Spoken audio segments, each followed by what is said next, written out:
Hello everyone! On today's episode of Get Smart with SwapSmart, we will be teaching you how to hard reset your Huawei Honor P8 Lite. Before we begin, make sure your device is powered off by pressing the power button. To hard reset your device, we will need to press and hold the volume up button and power button until the Huawei logo appears. Okay, let's try.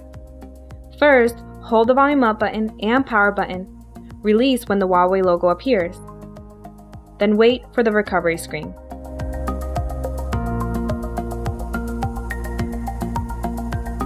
When the recovery screen appears, use the volume down button to navigate to Wipe Data, Factory Reset, and press the power button to select. Again, use the volume down button to navigate to Wipe Data, Factory Reset, and press the power button to confirm. Wait for the factory reset to complete, and you're done. If you found this video helpful, please subscribe to our channel, like the video, or leave a comment. We'd love to hear from you. Thank you for watching. Until next time.